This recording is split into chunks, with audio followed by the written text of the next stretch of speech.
Hi! I'm making this video because I'm salty about the absolute bummer that is the Spelunky 2 daily challenge, and considering how to fix it made me wonder about the broader question posed in the title. Here's the context if you don't know what the hell is the Cosmic Ocean. In Spelunky 2, if you follow a certain set of steps throughout your run, culminating in shooting a golden arrow into the final boss's open eyeball, you'll be able to access the Cosmic Ocean instead of finishing the game. The Cosmic Ocean is a new set of levels that recycles all the others you've gone through, and it stretches from 7-5 to 799 for a whopping 94 additional levels of gameplay.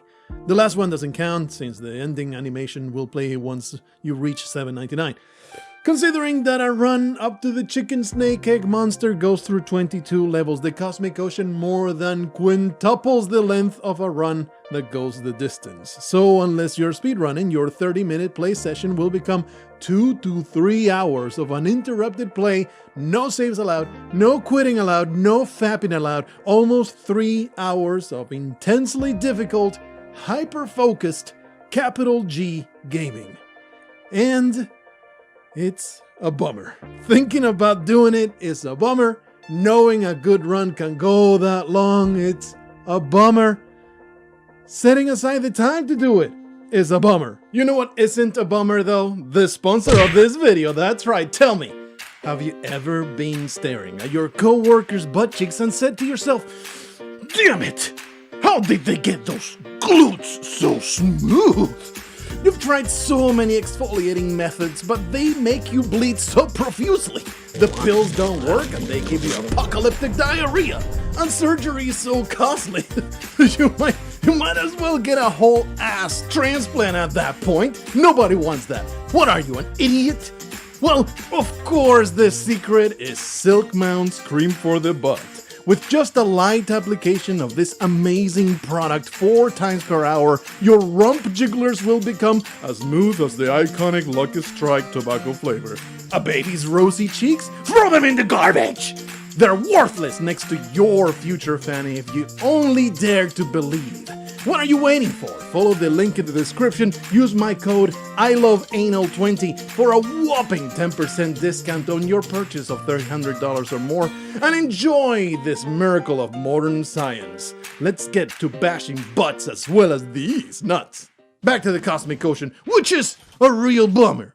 I understand. At an intellectual level, there's no reason to feel this way. The Cosmic Ocean is entirely optional. It's like enabling super hard mode for yourself. You can simply aim at beating chicken snake egg monster and you'll have plenty of challenges. Already so tough to get that far because Derek Yu is a sadistic degenerate. There ain't no shame in beating the hard boss and calling it a day. But that's not what the gamer gut tells you, is it? If your gamer gut is a toxic piece of garbage like mine, it'll tell you, oh, you didn't want to go all the way because you're a big fat pussy. Where's your constellation, you fat ass loser? And it will make what should have been a hard-fought victory into a consolation prize, like when your father wanted a son to be proud of and he had to settle for you instead. And you know, there's no question, discovering the Cosmic Ocean was awesome when the game came out. The concept of this challenge existing is awesome. Actually having it as a win condition though, not so much. There's a reason I stopped trying the moment I got my win. Like, I started the daily challenge and I find I dread winning more than dying. It's that underlying tension what gets me killed every time. Obviously, it's not because of flagrant incompetence. I just don't want to play that long. Because that's my main problem with the Cosmic Ocean. It breaks one of the big principles that make Spelunky such a digestible roguelike. A relatively short length to any given run. That's why Spelunky HD never needed a save and quit option, because when you sit down to play it, you can expect a successful run to take you 20 to 30 minutes if you're not speedrunning. Spelunky 2 is a bit longer, but not by much. Unless you engage with the true ending of the game. Even the absolute best players in the world struggle to speedrun this thing in under an hour. The best of the best right now, which you're seeing on screen, is Ivio Area with a sub 40 run. Go ahead and watch it. The skill on display is beyond comprehension. And you might say, bruh, back in Spelunky HD you spent sometimes 2+ hours ghosting. What the fuck you bitching about? Well, I did resent those super long ones too. But the experience was different for a number of reasons. One, even if you died early, you could still win by score in Spelunky 2 is $7.99 or bust.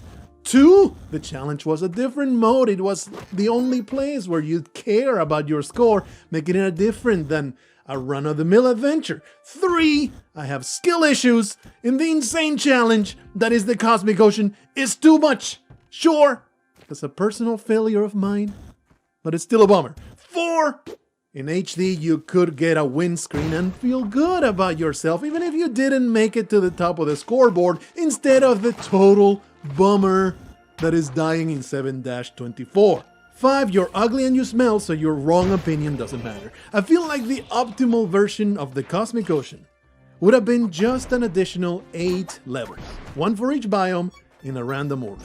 I even speculated with no evidence at all to back this claim that the original concept might have been exactly that. But Derek Yu, oh, Derek Yu, he loves his difficulty, bless his wicked heart. He's gone at length in interviews about the value of difficulty and how not every game needs an easy mode, and you can bet your soiled loincloth that this man gets the most giddy satisfaction of the knowledge that he crafted one of the, or arguably the most difficult challenge ending in the history of roguelikes. And listen, I'm indulging this rant bitching about a feature of this game, but I still need to take the time to repeat that Spelunky 2 is brilliant and I love it. This rant comes from love for the genius of this man's creation. I'm pretty much an entitled man bun wearing coffee shop customer complaining my tailor-made sugar-free mocha should be served 3 degrees hotter. How dare this incompetent barista screw up my order?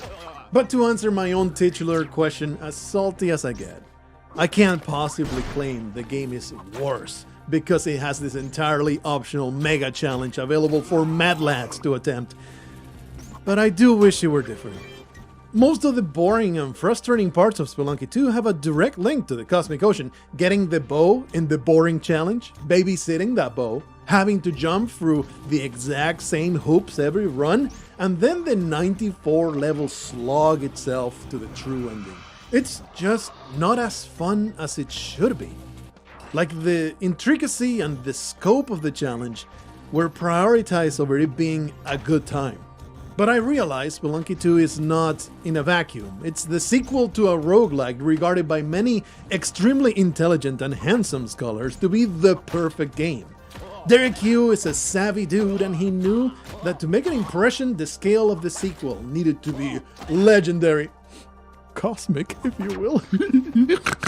Think back to release in September 2020, if you were around at the time, and how exciting it was to discover the quest chain and see people making progress, finding the Cosmic Ocean, playing through it, not even knowing if it would end. Well, until the game was data mined and the last level was determined to be $7.99.